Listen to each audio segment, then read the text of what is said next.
광야의 복음 5번째 시간입니다. 현재를 지탱하는 힘은 숨겨져 있다라는 제목으로 하나님 말씀 증거하겠습니다. 민수기 7장은 민수기 1장부터 6장까지 있었던 그 일보다 이전에 있었던 일을 기록하고 있습니다. 한 달 전에 있었던 일입니다. 이제 다 준비가 되어서 광야를 새롭게 출발만 하면 되는데 왜 갑자기 클라이막스가 오기 직전에 한 달 전에 있었던 이야기가 끼어들어 오는가? 그래서 많은 학자들은 이거 성경 잘못된 거다, 민수기 이거 편집된 거다, 누가 여기다 대충 끼워 넣어가지고 성경 자체가 말이 안 되는 거다, 이렇게 많이 이제 비난을 했던 본문입니다. 왜 이렇게 시간적으로 한 달 전에 있었던 일들을 갑자기 끼워 놓았는가? 당연히 무언가 강조하고 싶었기 때문에 그랬을 것입니다. 무엇을 그렇게 강조하고 싶었을까? 자연스럽게 그게 오늘 본문의 핵심이 된다는 것입니다. 오늘 본문의 핵심은 위대한 현재, 우리의 현재 뒤에는 숨겨진 헌신, 숨겨진 비밀들이 있다는 것입니다. 탁월한 현재나 탁월한 오늘을 살고 있는 사람들을 만나보십시오. 왜 요즘 맛집에 가보고 또 행복한 가정, 본받고 싶은 인격, 직장에서 잘 나가는 팀장님 한번 만나보십시오. 모든 그 사람이 지금 살고 있는 훌륭한 탁월한 현재는 그냥 이루어지고 있던 것이 아니라 사실 뒤에서 숨겨졌던 많은 일들이 있다는 것입니다.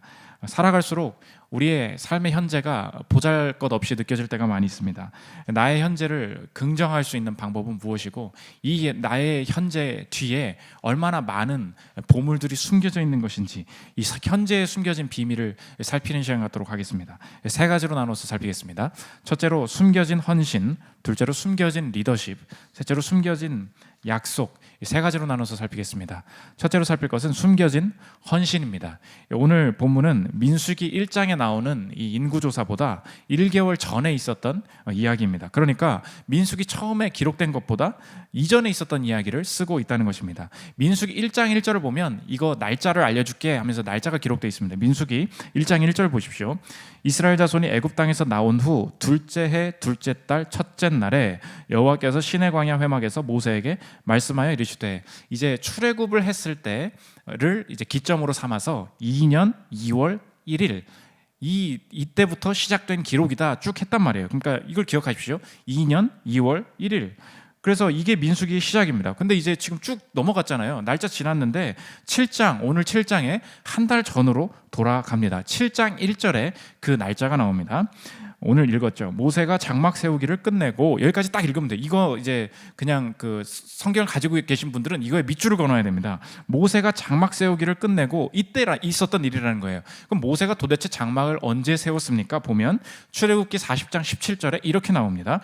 둘째 해 첫째 달 곧 그 달 초하루에. 그러면 이거 몇 제가 써놨는데 2년 1월 1일이에요. 민수기 1장 1절이 무엇이었습니까? 2년 2월 1일이었잖아요. 2년 2월 1일이었는데 지금 7장에 와서 어디로 돌아가냐? 2년 1월 1일로 돌아간다는 것입니다. 요새 그 영화 많이 보시면 아시겠지만 갑자기 4 years later, 4년 후 이런 거. 그럼 이건 뭐예요? one month earlier. 한 달 전에 있었던 얘기야 하면서 갑자기 이 장면이 드러나기 시작한다는 것입니다. 영화에서 왜 그런 기법을 씁니까? 한 달 전에 사실 이런 일이 있었던 거야. 이거 강조하기 위해서 그런 거죠. 마찬가지입니다. 이 출발 직전에 클라이막스가 있을 때 갑자기 한 달 뒤로 우리를 끌고 가면서 사실 이런 일이 있었어, 이걸 강조하고 싶다는 것입니다. 도대체 한 달 전에 무슨 일이 있었던가? 이스라엘 백성들의 이 지휘관들이 이 앞서서 회마가 필요한 모든 물건들을 자발적으로 드리고 헌물하는 일이 나타났다는 것입니다. 7장 2절 3절 보십시오. 이스라엘 지휘관들 곧 그들의 조상의 가문의 우두머리들이요 그 지파의 지휘관으로서 그 계수함을 받은 자의 감독된 자들이 헌물을 드렸으니 그들이 여호와께 드린 헌물은 덮개 있는 수레 6대와 소 12마리이니 지휘관 2사람의 수레가 하나씩이요 지휘관 1사람의 소가 1마리씩이라. 그것들을 장막 앞에 드린지라. 이걸 딱 볼 때 우리가 지금 본문이 하고 싶은 말을 이렇게 받아들이면 됩니다. 너 지금 눈앞에 수레 보이지? 그 말 하고 있는 거예요. 너 지금 눈앞에 수레 보이지? 이 수레가 그냥 생긴 줄 아니? 그 얘기를 하고 싶은 거예요. 너 지금 네 앞에 음매에 울고 있는 소 보이지? 이 소가 하늘에서 떨어진 줄 아니? 그거 아니야. 지금 위대한 현재, 출발 직전에 모든 게 완비된 이스라엘 백성들의 탁월한 현재, 그 뒤에는 무엇이 있었는가? 한 달 전에 지휘관들이 자신의 것들을 자발적으로 내어놓으면서 수레와 소가 갖춰져 가는 이 모습들, 이 위대한 헌신이 뒤에 있었기 때문에 현재의 모습이 가능하게 되었다는 것입니다.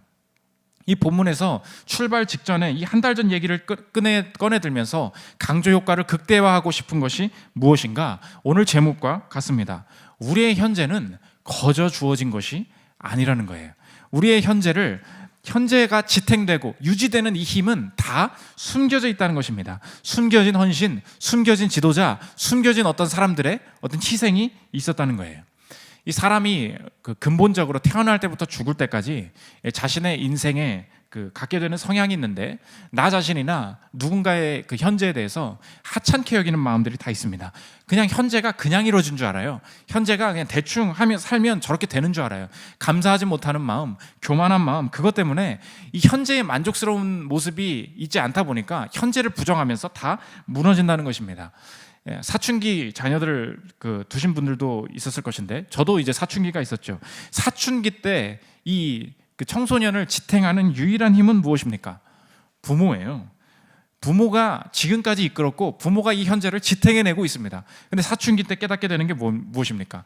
자기가 그냥 서 있는 줄 알아요. 그래서 유일하게 나의 현재를 지탱하는 힘을 스스로 버리지 않습니까? 저도 가출한 척을 해본 적이 있어요. 지금 여기도 이제 선민이가 갑자기 이제 앞으로 가출할 일이 생기면 꼭 참으십시오. 가출하면 구출당해요. 하면 안 돼. 저도 그래서 어차피 구출당할 걸 알았기 때문에 아직도 기억납니다. 대전에서 괜히 그냥 한번 나가는 척 하려고 살짝 나갔다가 그 10분 앞 거리를 돌아다니다가 왜 엄마가 전화가 안 오지? 구출 당할 때가 됐는데, 이렇게 하고서 괜히 한번 화풀이하고 들어왔던 적이 있습니다. 절대 가출은 하면 안 됩니다. 왜 그렇죠? 현재를 지탱하는 사춘기의 유일한 힘이 무엇입니까? 부모예요. 근데 그 사람이 커가면서 생기는 게 무엇입니까? 내 현재를 스스로 부정하고 버린다는 것입니다. 직장 들어간 지 몇 년 돼서 사표를 왜 씁니까? 이 직장이 유일하게 내 인생과 내 현재를 지탱하는 힘인데 현재 마음에 들지 않는 게 많지 않습니까? 그러니까 내 스스로 내 현재를 지탱하고 있었던 이 위대한 것들을 스스로 버린다는 거예요. 지금 자녀 충분히 잘 커졌고요. 지금 아내, 남편 충분히 감사할 일 많은 존재들입니다. 그런데 불만이 동시에 있는 거예요. 그러니까 바람 피고 신경 안 쓰고 자녀한테 감사를 표하기보다는 요구하고 지시하다가 이 가정이 다 무너지게 되는 모습이 있다는 것입니다. 이 마음이 어디로부터 오느냐? 근본적으로 사람의 토대인 하나님을 스스로 저버리면서 비롯된다는 것입니다. 이게 인간의 본성이라는 거예요. 그래서 이 웨스트민스터 변증학 교수님이셨던 코넬리우스 반틸이라는 교수님이 뭐라 그랬냐? 인간의 본성이 무엇이냐? 자녀가 아빠 무릎에 앉아서 아빠의 뺨을 때리는 것, 이게 인간의 본성이라 그랬어요. 뭐라고요? 자녀가 아빠 무릎에 품에 안겨 있는데 이 자녀가 어떻게 한다고요? 아빠 뺨을 때린다고. 아빠가 이 무릎을 없애버리면 혼자 무너질 수밖에 없는 존재인데 사람이 그렇다는 것입니다. 하나님 무릎에 앉아서 하나님 뺨 때리고 있다는 거예요. 내 스스로 설 수 있는 것 같이 생각하면서 내 현재의 토대를 스스로 무너뜨린다는 것입니다. 그러므로 오늘 이 민수기 7장에 한 달 전으로 돌아가는 이유가 마찬가지라는 거예요. 현재까지 일하신 하나님, 현재까지 나를 현실적으로 지탱해준 그 가치, 그 힘이 무엇인지 깨닫게 하시기 위해서 하나님은 어느 순간 우리의 삶을 한 달 전으로, 우리의 삶을 그 현재의 가치를 깨달을 수 있도록 우리를 뒤로 가게 하시는 그때가 분명히 있다는 것입니다. 최근에 코로나 사태로 어려움을 겪으면서 이탈리아에 있었던 일입니다. 한 30대 의사가 처음으로 하나님 앞에 회심하는 일이 일어났는데 하나님이 필요 없는 줄 알고 정말 심각한 무신론자로 살았다는 것입니다. 그런데 정말 밥도 못 먹고 헌신을 하는데 곧 죽을 것 같은데 코로나 바이러스에 걸린 75세 된 목사님이 병원에 찾아왔다는 것입니다. 이 사람 저 사람도 죽겠구나 했는데 그 사람의 행동은 달랐다는 거예요. 옆 사람에게 성경을 읽어주기 시작하고 소망, 복음을 이야기하기 시작했다는 것입니다. 그러다가 이 목사님 때문에 이 의사가 30대밖에 되지 않은 의사가 회심했는데 그의 기록이 이제 이탈리아 기독교 매체에 소개가 됐습니다. 소개해드리겠습니다. 한번 읽어보겠습니다.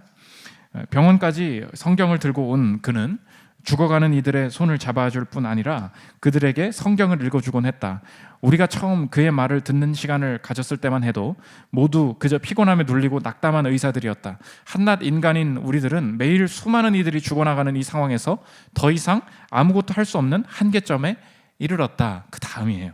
그런데 인간이 할 수 있는 일이 끝나는 거기서 우리는 하나님이 필요함을 깨달았다. 짧은 몇 분의 휴식 시간이 주어질 때 우리는 하나님께 도우심을 구하기 시작했고 서로 이야기를 나누었다. 심각한 무신론자였던 우리가 지금은 매일 평안을 구하고 주께서 환자들을 잘 돌볼 수 있도록 도와주시기를 간구하는 것은 믿을 수 없는 일이다. 그 다음인데 현재가 나아졌냐? 아니라는 거예요. 목사님 죽었고 나도 곧 죽는다는 거예요. 이거 들어보십시오. 그분은 주님께 돌아가셨으며 현 상황이 지속된다면 아마 우리도 그 뒤를 따를 것 같다. 무슨 소리예요? 천국 간다는 얘기가 아니에요. 천국 간다는 얘기와 동시에 뭐예요? 나 죽는다는 거예요.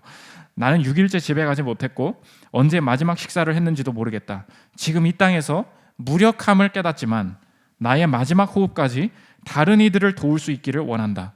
동료들의 죽음과 고통에 둘러싸여 있던 내가 하나님께 돌아온 것에 기쁨이 넘친다. 이 사람의 고백의 특징이 무엇입니까? 죽어가는 한복판에서 현재를 부정하고 있었습니다. 그러나 죽어가는 한복판에서 내 현재를 지탱하는 유일한 힘을 찾게 되었다는 거예요.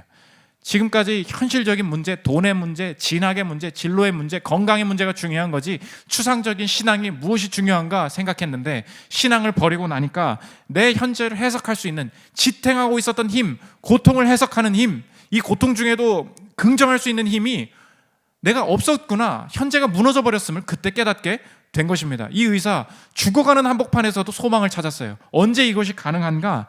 내 인생의 근본적인 토대 하나님을 찾기 시작할 때 이 현재가 다르게 보이기 시작한다는 것입니다. 그래서 실천적으로 또 적용적으로 저와 여러분의 어떤 상태, 또 내 주변 사람들의 상태를 알아보려면 자신의 상태나 남의 현재 상태에 대해서 파괴적으로 말하고 또 쉽게 말하는 사람들을 주의하십시오. 그 사람은 결코 미래가 없는 사람입니다.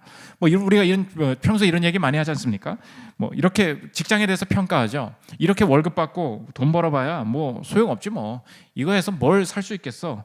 또 사업하는 사람한테 대고 얘기합니다. 야, 그런 조그만 가게 하는 게 뭐 그렇게 대단한 거야? 그게 그렇게 어렵냐? 그거 그냥 하면 되는 거잖아. 그렇죠? 우리가 직장에서도 마찬가지죠. 야, 팀장이 뭐 하는데 결제받기 더 하냐? 야, 사장은 놀고 먹고 돈만 받아가는 사람들이잖아. 우리 이렇게 함부로 비판합니다. 우리나라 헬조선이지 썩었지 우리 가족, 우리 부모, 야, 답 노답이야. 답이 없어. 미래가 없대요. 스트레스가 너무 많대요. 지금 현재만으로도 지탱되고 유지되고 있는 것만으로도 엄청난 헌신과 그 뒤에 노력들이 있다는 것을 깨닫지 못하면 정작 이 비난하는 사람들은 그 토대를 다 부셔놓고 그럼 그래, 네가 새로운 거 해봐라. 이 새로운 걸 했을 때 새로운 것을 건설할 능력이 전혀 없어서 미래가 없어진다는 것입니다. 이 찰스 테일러라는 철학자가 자아의 원천들이라는 책에서 실제로 하나님과 도덕, 윤리 이것을 사람들이 다 버리고 새로운 사상들을 만들어가면서 어떤 것들을 이제 만들어냈느냐 하면서 비판을 하는데 학교 다니신 분들은 알 것입니다. 공리주의라고 있죠. 선민이는 배웠는지 모르겠어요. 공리주의가 뭐예요? 이제 철학을 배우면 알게 됩니다. 공리주의는 이제 도덕도 필요 없고 윤리도 필요 없고 이 세상의 모든 의사결정은 쉽게 하자는 거예요. 공리주의가 무엇입니까? 최대 다수의 최대 행복. 어디서 많이 들어보셨죠? 그것이 무엇입니까? 최대 다수의 최대 행복. 어떤 결정을 할 때 고민이 되십니까? 그러면 가장 많은 사람들이 행복할 수 있는 방향으로만 결정을 하면 하나님도 필요 없고 다 필요 없습니다. 뭐가 문제입니까? 이렇게 해서 기존의 기독교, 기존의 어떤 도덕, 윤리를 강조했던 사람들의 모든 사상들을 다 무시하고 공리주의 사상들을 막 하면서 기존의 것들을 비판했다는 거예요. 그러나 이렇게 살면서 나타나는 일들이 무엇이었냐? 영국에서 빈민법을 만드는데 빈민법이 이제 빈민자들이 이제 이 사람들이 일을 하고 노동을 해야 되는데 최대 다수의 최종 행복을 하자는 거예요. 그래서 비용을 좀 절감해야 되겠다. 그래서 한 게 뭐냐? 가족끼리 떨어뜨려놔요. 가족끼리 다른 데서 일하게 만들고 다른 데 살게 만들어요. 왜? 이렇게 해야 능력에 따라서 너는 이 일을 하는 게 나을 것 같아, 저 일을 하는 게 나을 것 같아. 가족을 다 흩어놨어요. 그리고 나서 살게 해보니까 가족이 다 무너져 버리는 거예요. 최대 다 비용만 절감하면 되지, 이렇게 효율적으로 일만 돌아가면 되지, 이런 일들 다 하다 보니까 세상에 중요한 다른 일이 있는 것은 다 모르고 이 사회 전체가 무너지게 되더라는 것입니다. 그러면서 찰스 테일러가 이 공리주의를 비판하면서 뭐라 그러냐? 이 철학은 비난하는데 이 반대할 때만 유용한 거라는 거예요. 이게 우리의 인생에도 적용이 된다는 것입니다. 들어보십시오. 그러나 반대하는 것에서 다스리는 것으로, 공격하는 것에서 새로운 질서를 세우는 것으로 이동하게 되면 공리주의적 관점이 얼마나 빈약하고 동시에 위험한지 거듭 분명해진다. 이것은 뭐래요? 오직 반대할 때만 유용한 종류의 철학이다. 자신의 말이 주로 비난과 관련된 것이라는 점은 또 다른 무능력을 보여주는 증거이다. 여러분께 묻겠습니다. 저 여러분 살아가는 것이 여러분은 반대할 때만 유용한 사람 아닙니까? 회사에 갔어요. 가족에 대해서 얘기합니다.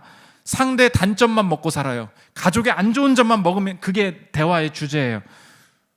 거듭나셔야 됩니다. 여러분의 현재를 다시 생각하고 다시 출발하게 하는 영적인 출발점이 어디에 있느냐? 비판과 비난을 그치고 헌신과 드림을, 건설적인 것을 시작하는 것입니다. 그래서 오늘 현재의 위대함을 인정하고 미래에 여는 출발을 오늘 본문에서 어떻게 소개하고 있느냐? 오늘 지파가 다 드렸잖아요. 지휘관들이 드렸을 뿐만 아니라 오늘 그 7장 12절부터 89절까지 길게 나오게 되는 게 뭐냐면 각 지파가 동일한 양을 헌신하고 헌금했다는 거예요. 12절 13절 보십시오. 첫째 날에 헌물을 드린 자는 유다 지파 암미나답의 아들 나손이라. 그의 헌물은 성소의 세겔로 130세겔 무게의 은반 하나와 70세겔 무게의 은발이 하나라. 이 두 그릇에는 소재물로 기름 섞은 고운 가루를 채웠고, 이거 읽으면 막 머리가 아파요. 뭘 드렸다는 거야? 뭐 세겔이 뭐야? 뭐 은발이가 뭐야? 막 이러잖아요. 그냥 공통적인 게 뭐냐면 12일 동안 각 지파가 드렸는데 오늘 읽어보십시오. 똑같아요. 똑같은 것을 드렸어요. 모든 12지파의 목록이 똑같다고. 무슨 뜻입니까? 모두 전체가, 이스라엘 백성 전체가 동일하게 헌신하고 참여하는 것, 이것이 미래를 열어가는 길이라는 것입니다. 여러분의 현재를 긍정하고 미래를 열고 더 풍성하게 만들고 싶은 삶의 영역이 있으십니까?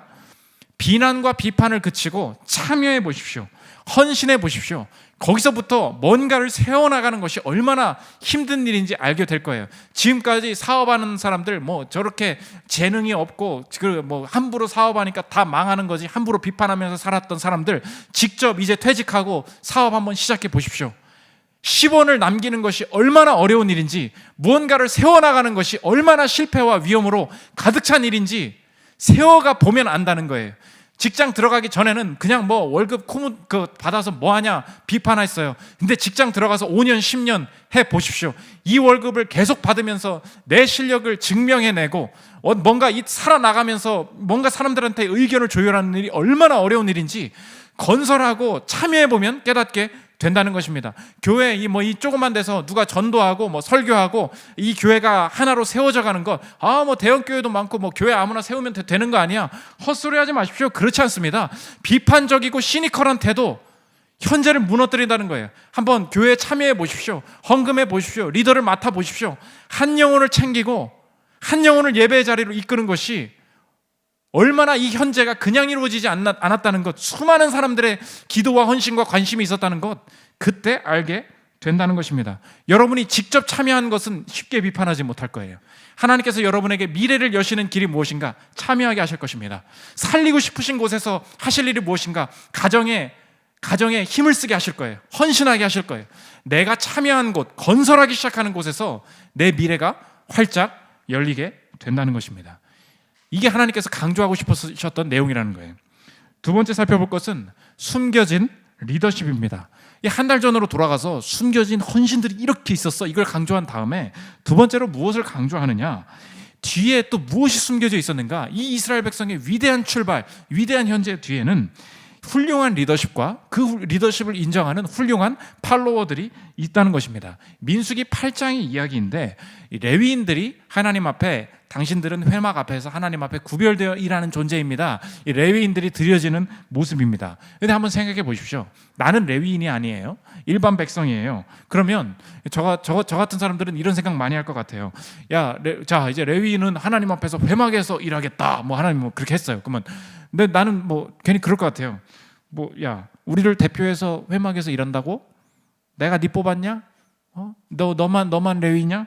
니네가 뭔데? 뭐 이럴 수 있지 않습니까? 우리나라는 특히 그렇잖아요. 뭐 누가 잘 되면 뭐 너만 사장이냐? 너만 대통령이냐? 뭐 그런 거 있잖아요. 우리 그래 많은데 왜 이스라엘 백성은 이 함부로 비판하지 않고 민수기 8장이 왜 기록되어 있는가? 이 출발 전에 숨겨진 서로에 대한 신뢰, 리더십과 팔로워 간의 이 돈독한 관계가 먼저 세워졌다는 것입니다. 이 레위인이 드려질 때 누가 참석했는지 8장 9절 10절을 보십시오.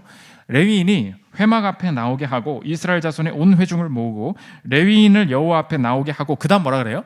이스라엘 자손이 그들에게 안수하게 한 후에 레위인들 따로 그런 줄 알아, 걔네들이 세워진 줄 알아, 그러지 아니하고 이 그 위임식이 어떻게 이루어졌습니까? 이스라엘 자손 다 나와 레위인이 세워지는 걸 앞에 보라는 거예요. 8장 11절 보십시오. 아론이 이스라엘 자손을 위하여 레위인을 흔들어 바치는 제물로 여호와 앞에 드릴지니 이는 그들에게 여호와께 봉사하게 하기 위함이라. 이거 이스라엘 자손들이 다 보는 앞에서 했다는 거예요. 다 참석시켰습니다. 왜 그렇습니까? 이것이 리더십의 의미였다는 거예요.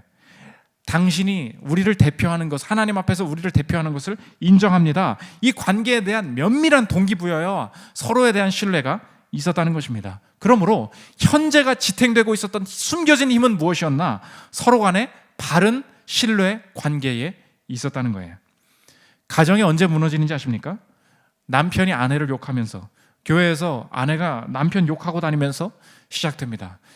물론 욕 직전까지는, 너무 화가 날 때는 교회에서 욕 직전까지는 할 수 있어요, 없어요? 살짝 이렇게 풀 수 있겠죠. 그러나 지나다니면서, 어딜 돌아다니면서 남편은 아내 욕, 아내는 남편 욕, 리더십이 무너지면서 다 끝난다는 것입니다. 자녀가 어디 가면서 아버지에 대한 존경, 어머니에 대한 존경과 신뢰, 이거 미리 가르치지 않으면 가정에 대한 그 공동체 자체가 그냥 궁극적으로는 무너질 수밖에 없다는 것입니다. 복은, 하나님께서 주시는 복은 리더십으로부터 올 때가 많다는 거예요. 성경 공부를 하신 분들은 알겠지만 남유다와 북이스라엘이 있습니다.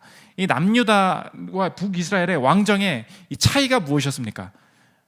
북이스라엘은 있는데 남유다에는 없는 게 있어요. 그게 뭐예요? 쿠데타가 없어요. 북이스라엘은 다 갈아엎어요. 마음에 안 들면 끌어내려요. 그러나 남유다는 왕정이 지속되는 모든 순간에 하나님께서 복을 주신 것이 무엇인가? 마음에 들지 않는다고 해서, 불순종했다고 해서 너 이제 내려와, 그만해, 끌어내리지 않았다는 것입니다. 바른 리더십에 대한 존중, 이게 무너지면 왕정 전체가 무너지는 것이다. 근본적인 토대가 있었다는 것입니다. 여러분, 그래서 어딜 가든지 하나님 앞에서 영적인 훈련이라고 생각하시고 함부로 누군가를 비난하면서 끌어내리고 그 리더십에서도 함부로 비판하는 것, 내 입으로 하지 않도록 주의하십시오. 우리 교회가 어디서부터 분열될 건지 아십니까? 그 리더가 목사를 욕하면서, 성도가 목사를 욕하면서, 목사가 성도를 섬기지 않고 자기 측근들 만들어서 뭐 이런저런 일들 하면서 리더십의 신뢰가 깨지면서 다 무너지게 된다는 것입니다. 네이비 실 승리의 기술이라는 책이 있습니다. 한번 소개해드렸는데, 이 중동에서, 아프간에서 그 치열한 전투를 수행하는 최고의 정예, 우리나라 전 세계 최고의 정예 부대가 어떻게 이 조직을 유지하고 위대하게 만들어가는가, 챕터 10에 나오는 얘기인데, 마지막 그 지속적인 승리의 비결을 뭐라 그러냐? 위와 아래를 모두 이끌어라. 이게 리더십의 핵심이라는 거예요. 위와 아래를 모두 이끌어라. 현장에 있다 보면, 현장은 싸우는 사람이잖아요. 근데 군대 갔다 오신 분들 알겠지만 군대는 무엇이 있습니까? 현장에서 떨어져 있는 지휘관이 있다는 거예요. 그러므로 여러분도 실무를 해보시면 알지만 현장을 누가 제일 잘 알아요? 실무하는 사람들이 제일 잘 알잖아요. 그러니까 나는 총 쏘고 지금 피 터지고 난리가 나고 있는데 상부 그 리더십이 너무 마음에 들지 않는 거예요. 그러니까 이 사람들이 자꾸 뭐라 그러냐면, 작전 실행을 해야 되는데 5분 전에 지휘관이 전화 와서 뭐라 그러냐, 차량 좌석 배치도 좀 보내봐, 이러는 거예요. 그럼 여러분 어떤 마음이 들겠어요? 아, 진짜 지금 이제 피 터지게 싸우러 가야 되는데 차량 좌석이 뭐 누가 어디에 앉고 이걸 지금 말하고 있을 때냐고. 그러니까 마음에 그 현장 사람들이 드는 분노가 뭐냐, 그 통제권은 본부에 있으니까 이게 되질 않는다는 거예요. 내가 전문가라는 거예요. 이 리더십을 다 깨기 시작합니다. 그때 이 저자의 이야기입니다. 이분이 네이비실에 계셨던 분인데, 위를 이끄는 것도 아랫사람이라는 거예요. 윗사람을 욕하고 있자 이 멘토가 이렇게 얘기합니다. 들어보십시오. 상부에서 말도 안 되는 질문을 한다면 그건 상부가 원하는 정보를 제대로 보고하지 못한 우리 잘못이야. 그들이 우리를 이끈다고 생각하나? 그들을 이끌어야 하는 건 우리야. 리더십이란 지휘 계통의 아래로만 흐르는 것이 아니야. 위로도 흐르지. 우리는 우리를 둘러싼 모든 것에 오너가 되어야 해. 그 다음 얘기입니다. 윗사람을 이끄는 일은 아랫사람을 이끄는 것보다 훨씬 더 많은 요령과 기술이 필요하다. 모든 리더에게 가장 중요한 것은 직속 상관을 챙기는 것이다. 우리는 리더십이라 하면 팀장, 부장, 사장만 가지고 있는지 알았어요. 아니라는 것입니다. 이 리더십, 내가 위아래 모두를 이끈다. 이것이 영적인 리더십에 적용될 수 있다는 것입니다. 그러므로 실천적으로 적용하면, 저는 중고등학교 때, 저희 중학교 때 유행했던 그 말이 있어요. 선생님을 보고 자꾸 담탱이라 그랬습니다. 지금도 혹시 그러나요? 담탱이? 몰라요? 모르죠. 저는 시대가 이렇게 지난 것입니다. 담탱이라고 했어요. 그래서 뭐 선생님을 붙이지 않는 게 다반사였어요. 그래서 영어 선생님 성함이 임윤택이었는데, 야 윤택이 온다 뭐 계속 그랬어요. 복도 쳐다보다 윤택이 온다, 뭐 태웅이 온다 뭐 계속 그래요. 야 담탱이 온다. 저는 그거 안 했습니다. 왜? 애들이 그걸 알았어요. 권위를 자꾸 그 선생님을 붙이려고 한다는 것을 알고 저한테 찾아와서, 야 창희야 이윤택 해봐, 이윤택 해봐, 야 윤택이 온다 해봐. 이제 끝까지 안 했어요. 왜? 권위를 인정하는 기본적인 존경, 그리스도인의 실천이라는 것입니다. 어떤 비난을 받는 사람이라도 내 앞에 리더십으로 주어진 사람에 대해서 함부로 말하는 거 아니라는 거예요. 회사에서 뒷담화하는데 끼지 마십시오. 안타깝네요. 그런 일이 있었군요. 공감해 줄 수 있어요. 그런데 내가 나서서 팀장님이 이러셨대. 그러니까 말이야. 사실 하면서 나도 기름 붓지 말라는 거예요. 이게 권위에 대한 존경이라는 것입니다. 여러분의 입에서 권위를 욕하는 말이 직접 나오지 않도록 주의하십시오. 여러분이 높아지는 순간, 여러분이 그 사람이 높아지는 순간 여러분이 제거 대상이 될 거예요. 권위를 그렇게 활용하는 게 아니라는 것입니다. 이게 왜 영적인 것이냐? 현재를 부정하고 현재를 무너뜨리게 되는, 토대를 무너뜨리게 되는 이 중요한 비밀 가운데 무엇이 있느냐? 리더십, 이 관계가 숨겨져 있기 때문에 그렇다는 것입니다. 마지막 세 번째, 숨겨진 약속입니다. 한 달 전에 회막 다 지었으니까 하나님께서 마지막으로 부탁하셨던 것이 무엇인가? 유월절 지키라고 했습니다. 유월절이 무엇입니까? 이 출애굽했다 그랬잖아요. 이스라엘 백성이 나올 때 마지막 재앙이 뭐예요? 장자가 죽는 재앙이었지 않습니까? 장자가, 이스라엘 첫째는 어떻게 살았어요? 양의 피를 바르면서, 문지방에 바르면서 살았지 않았습니까? 그렇게 살았던 것을 기억하고 유월절 지켜라. 이게 약속이다. 하나님께서 말씀하십니다. 출애굽기 12장 24절 보십시오. 너희는 이 일을 규례로 삼아 너희와 너희 자손이 영원히 지킬 것이니 너희는 여호와께서 허락하신 대로 너희에게 주시는 땅에 이를 때에 이 예식을 지킬 것이라. 이 유월절을 계속 지켜야 된다 말씀하셨습니다. 그런데 하나님께서 날짜를 말씀해 주셨어요. 첫째 달 14일에 지켜라. 당시에 지난주에 배웠지만 부정하게 됐거나 어디 여행을 갔거나 이 사정상 못 지켰잖아요. 근데 이 숨겨진 이스라엘 백성들의 토대에는 무엇이 있었냐? 이 약속 끝까지 지키려고 했다는 거예요. 그래서 9장에 넘어가면 저희요 유월절 못 지켰는데요, 첫째 달 14일에 못 지켰는데 그럼 저희는 어떡하죠? 먼저 나와서 그 모세한테 물어봅니다. 그래서 모세가 가만 있어봐, 못 지킨 애들은 어떡하지? 하나님께서 약속하신 건데 저희가 약속 지키고 싶다니까요. 그러니까 하나님께 여쭤보니까 하나님이 뭐라 그러시냐? 그래, 그러면 다음 달에, 둘째 달에 지켜라. 하나님이 이 약속을 지킬 수 있도록 배려해 주실 정도로 이 약속을 지키는 신실함이 이 안에 있었다는 것입니다. 9장 10절 11절 보십시오. 이스라엘 자손에게 말하여 이르라. 너희나 너희 후손 중에 시체로 말미암아 부정하게 되든지 먼 여행 중에 있다 할지라도 다 여호와 앞에 마땅히 유월절을 지키되 둘째 달 열넷째 날 해질 때에, 첫째 달이었거든요. 둘째 달에 그것을 지켜서 어린 양과 무교병과 쓴 나무를 아울러 먹을 것이요. 이 철저함이 이스라엘 공동체 속에 있었다는 것입니다.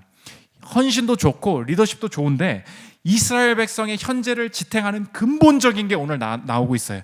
이스라엘은 무엇에 토대한, 무엇에 현재의 토대가 있는 공동체였습니까? 약속, 언약의 토대가 있었다는 거예요. 하나님께서 하나님 앞에서 약속을 지키고 주님께서 이 백성을 향한 약속을 지키시는 것, 이것이 백성의 존재의 토대였다는 거예요. 그러므로 이 약속을 지키지 않으면 끊어진다. 13절. 그러나 사람이 정결하기도 하고 여행 중에도 있지 아니하면서 유월절을 지키지 아니하는 자는 그 백성 중에서 cut off, 끊어지리니 이런 사람은 그 정한 기일에 여호와께 헌물을 드리지 아니하였은즉 그의 죄를 담당할지며. 이것이 왜 우리에게 중요합니까? 오늘 성경은 단순히 자기개발적인 이야기를 하면서 이런 게 아니에요. 자, 현재가 얼마나 대단합니까? 감사하세요. 리더십에 신경 쓰세요. 이런 얘기를 하고 싶은 게 아니에요. 내 존재가 어떻게 지탱되고 있는지까지 끌고 가고 있다는 것입니다. 저와 여러분의 현재가 지탱되는 근본적인 조건은 하나님과의 약속을 지키느냐, 하나님과의 관계에 달려 있다는 것입니다. 그러므로 하나님과의 약속을 어기는 것은 나의 현재, 나의 존재가 끊어지는 일이었다는 거예요. 그러니까 내가 지금까지 그냥 서 있는 줄 알고 그냥 존재한 줄 알았는데 하나님께서 나를 창조하셨고 그 토대 속에 내가 있다면 내가 이 존재가 지탱되는 유일한 조건은 내가 하나님 앞에 바로 서는 것 뿐이었다는 것입니다. 그러나 오늘 이 백성들처럼 우리는 지키려고도 하지 않고 어떻게 대체해야 해서 어떻게든 지키려고도 하지 않고 하나님 앞에 예배드리지 않아도 감사하지 않아도 얼마든지 나는 존재 가능하다 이렇게 살고 있었지 않습니까? 이 토대를 끊어버린, 없애버린 사람들이 당해야 될 것이 무엇입니까? 사람의 토대이신 하나님과 끊어지는 것, 그것이 죽음이고 그것이 영벌이었다는 거예요. 그러나 하나님께서 이것을 끊어진 상태로 두지 아니하시고 나 대신 유월절을 지킨 그 구원이 우리에게 찾아왔다는 것입니다. 예수님께서 십자가에 달리신 그 사건을 고린도전서 5장 7절에서 이렇게 해석을 합니다. 들어보십시오. 우리의 유월절 양 곧 그리스도께서 희생되셨느니라. 유월절을 지킨다는 의미는 이제 내게 이렇게 해석되는구나.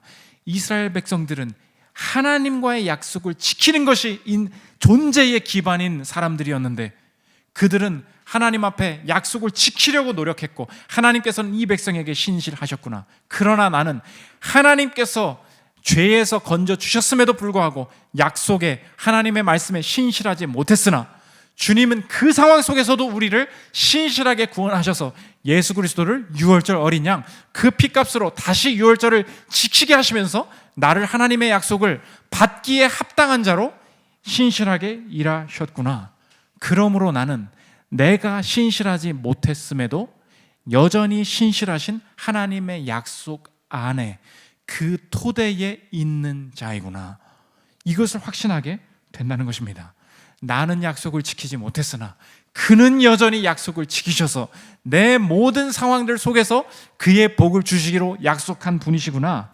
이 예수님을, 이 십자가를 볼 때 나는 알 수 있겠다. 나는 이 약속부터 다시 시작하겠다. 이제 예수의 피 안에 살아가는 삶 속에서 어떠한 지금 가지고 있는 것도 불만과 비난으로 처리하지 않겠다. 이것마저도, 이 현실도 하나님께서 주신 은혜임을 알고 여기서 하나님의 은혜 안에 토대를 두고 있다는 것을 깨달아갈 때 숨겨진 은혜와 감사와 미래가 보이기 시작하리라. 위아래 구조가 아무리 까다롭고 이 관계의 신뢰를 만들기 어려운 사회 속에 살고 있다 할지라도 인정과 존경의 관계를 만들어가기 시작하겠다. 예수님도 끝까지 리더십을 인정하셨기 때문이다. 마지막 마가복음 14장 36절 보십시오. 아빠 아버지여, 아버지께는 모든 것이 가능하오니 이 잔을 내게서 옮기시옵소서. 그러나 나의 원대로 마시옵고 아버지의 원대로 하옵소서 하시고. 예수님이 누구의 리더십을 인정하신 거예요? 아버지의 인도하심을 인정하신 것 아닙니까? 그러므로 나도 마찬가지다. 예수님을 아무리 믿어도 원치 않은 상황이 나타날 수 있다. 그럼에도 불구하고 그때에도 나는 받아들일 수 있다. 이 땅에서 남은 삶 동안 이 현재를 긍정하면서 여전히 내가 함께 일하는 사람들과 신뢰의 관계를 구축해 나가려고 노력할 때 이 위대한 현재가 지켜질 뿐만 아니라 위대한 출발, 미래가 열리게 되는 일이 벌어지리라. 이 확신이 가능할 수 있다는 것입니다. 이 고백이 있는 저와 여러분들 되시기를 기도합니다. 우리 예수님 그의 희생 기억할 때 찬양하고 기도하는 시간 갖도록 하겠습니다.